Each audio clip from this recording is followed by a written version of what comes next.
Soy Liliana Rodríguez Álvarez y cada miércoles en el Matutino Alternativo, en la sección Finanzas con Café, analizamos conceptos económicos y financieros. Acompáñanos. Y octubre es el mes de la concientización en ciberseguridad.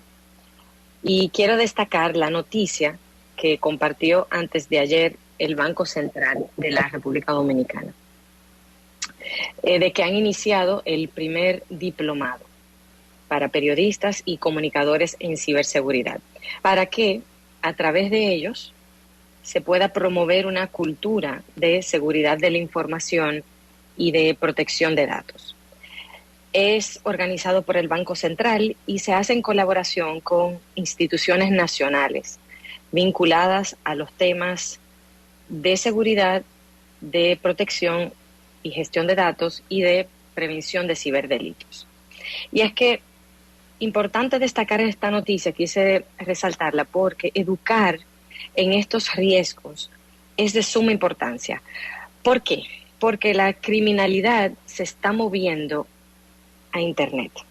Cada vez es más grande el mundo cibernético y por ende es más grande la superficie de exposición en Internet para que la gente, sobre todo la gente que vive del robo y del engaño.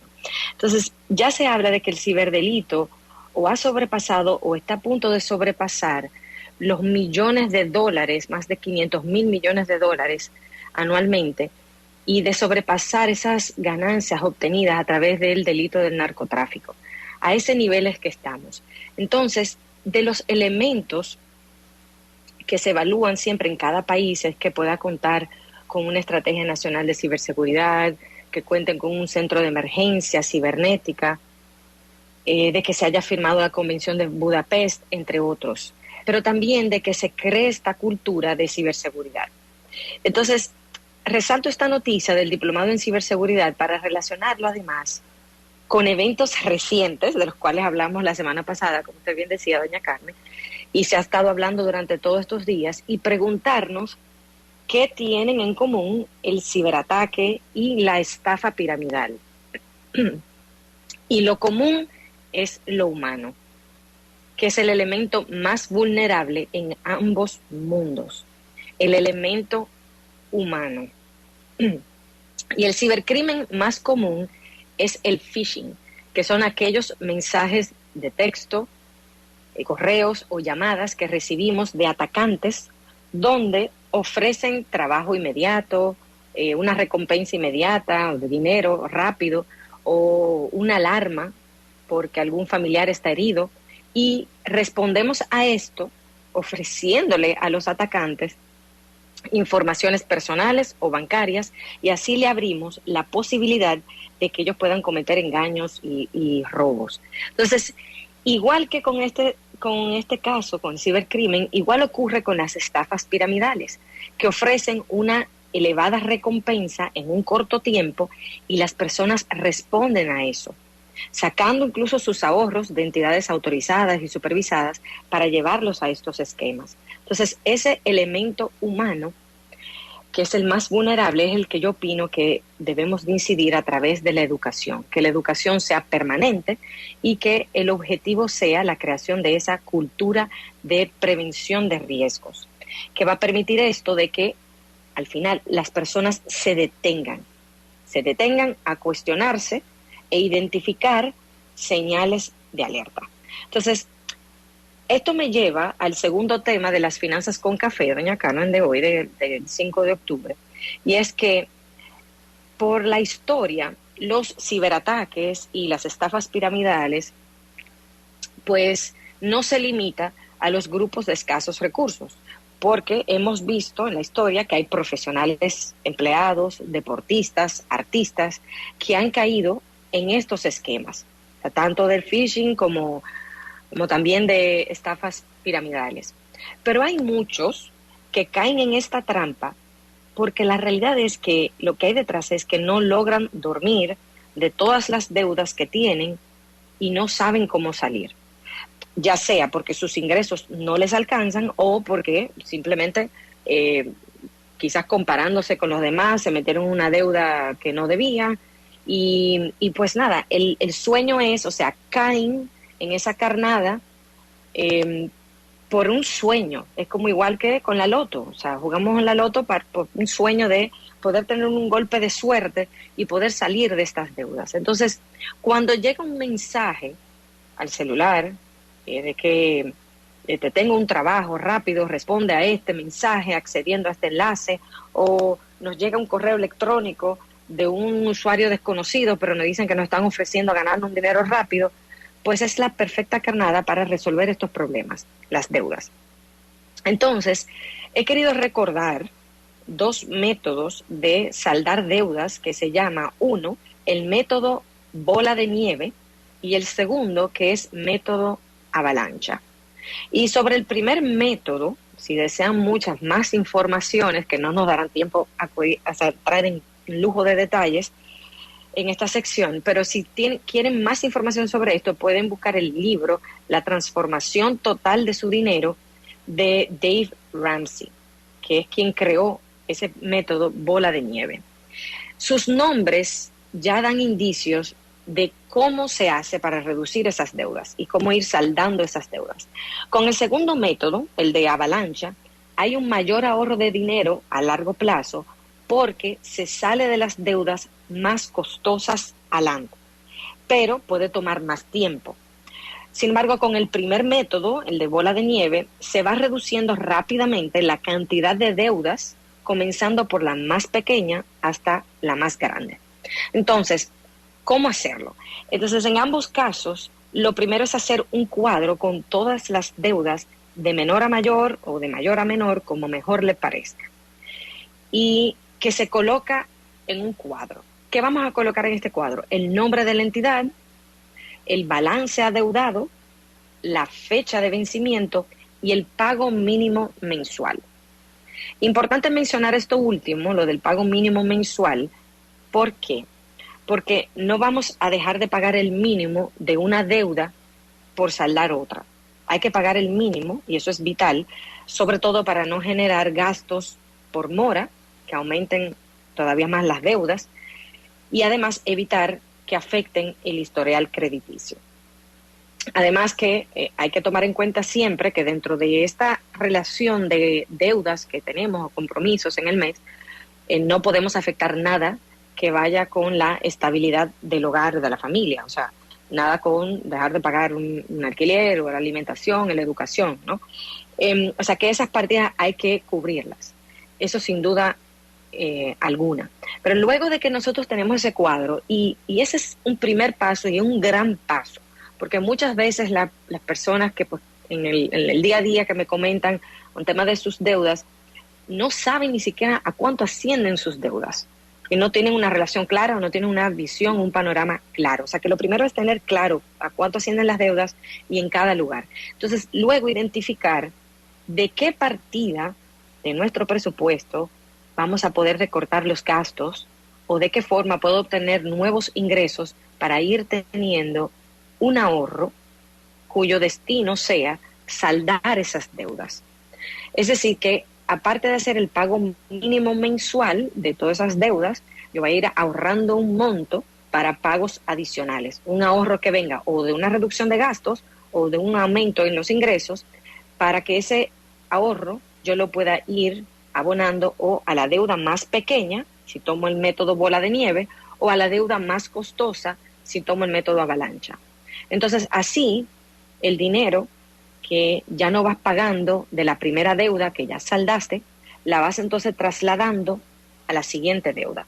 Entonces, eso en sentido general, ¿cómo se puede ir haciendo? Haciendo ese cuadro, organizándolo, viendo cuál es el costo de cada una, cómo puedo ir pautando de que cada mes yo, si tengo una deuda que tengo que pagar de 30,000 pesos en la tarjeta que no logro saldarla, cómo quizás en 3 meses o en 4 meses yo puedo ir teniendo un ahorro de 10,000 o de 8,000 pesos para que en cuestión de 3, 4 meses ya pueda saldar ese monto, que me mantengo pagando intereses mes tras mes y que me van aumentando las deudas. No me permite nunca estar sin estrés y con tranquilidad. Pero en el fondo de todo esto también lo esencial es ser disciplinado y sobre todo que en ese proceso de querer saldar las deudas, que puede tomar muchos meses, pues no se caiga, doña Carmen, en la tentación de agregar nuevas deudas. Porque a veces... Y ese es el punto, ahí es el punto sí, clave. Sí, porque incluso, pues hablaban ayer en Matutino Alternativo sobre todo el tema de copycat y de cómo nosotros también con las redes sociales estamos más expuestos a información, que por un lado es una ventaja, claro, porque tenemos información mucho más rápida, expedita, que antes de otros países y a nivel internacional que antes podían tomar mucho más tiempo. Si queríamos información de España, tenemos que estar suscrito a un periódico que llegaba tiempo después, pero ahora esa información también hace que las personas se comparen con otros, incluso con otras personas que ni siquiera son sus vecinos, ni son sus compañeros de trabajo, e incluso incurran en deudas que son innecesarias. Entonces, en ese proceso de querer saldar deudas, hay que tener mucha disciplina y querer, y estar claro que la meta es salir de deudas y no entrar en nuevas. Hay que ser paciente y entender incluso para el futuro que es mucho más difícil salir de deudas que contraerlas. O sea, es muy fácil coger la tarjeta y pagar ciertas cosas, es muy fácil solicitar un préstamo, te lo otorgan rápido, pero luego para ir saldando esas deudas tomará tiempo, porque si yo no pago el balance al corte de la tarjeta me va a generar intereses. O sea, es un dinero adicional a lo que ya yo gasté, que si yo no tuve para pagar el balance al corte este mes y el interés se me agrega para el mes que viene y tampoco lo tengo, se va haciendo una espiral cada vez más grande. Así que ya por último, sí aclarar que muchas veces se piensa de tomar una deuda para saldar a otra. Y si el ahorro en la tasa de interés es considerable, es decir, que hayan personas que tengan préstamos a tasas de un 40% anual o hasta un 100% anual, porque lo vimos en Finanzas con Café pasadas, de que hay personas que para cuadrar el mes toman dinero de prestamistas y eso 100% anual, y en una entidad te ofrecen un 18%, un 16%, entonces sí es recomendable tomarlo, porque el ahorro, o sea, el costo financiero que tendría es muchísimo menor. Y tiene la ventaja operativa, si pensamos en reunir algunas deudas en esta, tiene la ventaja que a nivel operativo, cuando se habla de consolidación de deudas, ¿no? La ventaja detrás de esto sería que a nivel operativo es más eficiente. ¿Por qué? Porque hay menos fechas de pago que estar pendientes. Si tengo 3 o 4 deudas, son menos fechas de pago que tengo que estar pendientes. Menor el costo de transporte o de trasladarme a las sucursales para hacer los pagos todos los meses, o menor el costo de transferencias para pagar en las diferentes entidades. Pero, ojo, que al saldar una deuda con otra o de consolidar deudas, no estamos reduciéndola. Lo que estamos es saliendo de una para entrar en otra. La ventaja sería es que o alargas el plazo que permite que mes tras mes tú no tengas que pagar intereses por financiamiento, que no tengas que pagar mora, o que te permita un ahorro financiero si la tasa de interés activa es muy, muy distinta y es muy menor. Entonces, al final, en conclusión, perdón, doña Carmen, ya para concluir, el tema sería hacer un plan de deudas y mantenerse en presupuesto. Y ahí, para recordar un poco nostálgica, algo que hacían pues los abuelos, y todavía lo hacía hasta hace unos años, que tenía una compañera de trabajo que tenía una organización absoluta y no se pasaba de su presupuesto, porque todo el dinero que ella obtenía de su nómina lo recibía en su cuenta de ahorro, ella lo retiraba todo, porque era una persona ya que durante toda su vida se manejaba en efectivo. Entonces ella, en lugar de utilizar la plataforma tecnológica, ella retiraba todos sus recursos de su nómina y los separaba por sobres. Entonces, si eso, y aquella persona que maneja mucho efectivo, eso es, yo diría que un gran consejo, porque inmediatamente uno recibe unos recursos, así a nuestros abuelos y así a esa compañera de trabajo a que le tengo un gran afecto, es que ese dinero tiene destinos, y entonces separar ese dinero cada mes. Si esto es para yo tomar el transporte público, este es el dinero que no puede fallar para yo tomar mi transporte para ir todos los días al trabajo. Este es el dinero del alquiler. este es el dinero de la alimentación, y así lo separaba, para no salirse del presupuesto y sobre todo ir teniendo ahorro para reducir esas deudas. Lo que quería transmitir es que las deudas, incluso esas llamadas a aquellas personas que tienen deudas y que se atrasen, también tienen mucho estrés porque reciben las llamadas de cobros. Entonces, esas deudas a veces llevan a las personas a un nivel de desesperación, de que no se detienen a pensar si lo que le están ofreciendo es algo seguro, confiable, y entonces, por ese deseo de tener dinero rápido, pues puedan incurrir en algunas, puedan ser, digamos, eso mismo como comentaba al inicio, una carnada perfecta para responder a esos mensajes de texto, de correos, de que entren a una plataforma a llenar un formulario o algo para obtener un nuevo trabajo, obtener un dinero rápido, o que van a participar en un concurso que nunca participaron, nunca llenaron datos, y es para robarle información, o que accedan a estos esquemas piramidales porque entienden que efectivamente sí, en cuestión de un mes le van a dar 30% del valor adicional de lo que invirtió, o se lo van a duplicar, esperando, con la esperanza de que efectivamente eso sea así. Entonces, por eso es prevenir que eso suceda, para que pensemos bien, y como hablamos la semana pasada, de dar seguimiento al dinero y de saber cuánto es en promedio que están pagando en el mercado. Un 8% anual. Entonces, espérame, no puede ser que yo sea la única que me esté enterando de esto, o el único que me esté enterando de esto, de que están ofreciendo un 30% mensual, más de 300% anual por mis recursos, cuando el mercado está ofreciendo un 8% en promedio anual por una inversión a 30 días.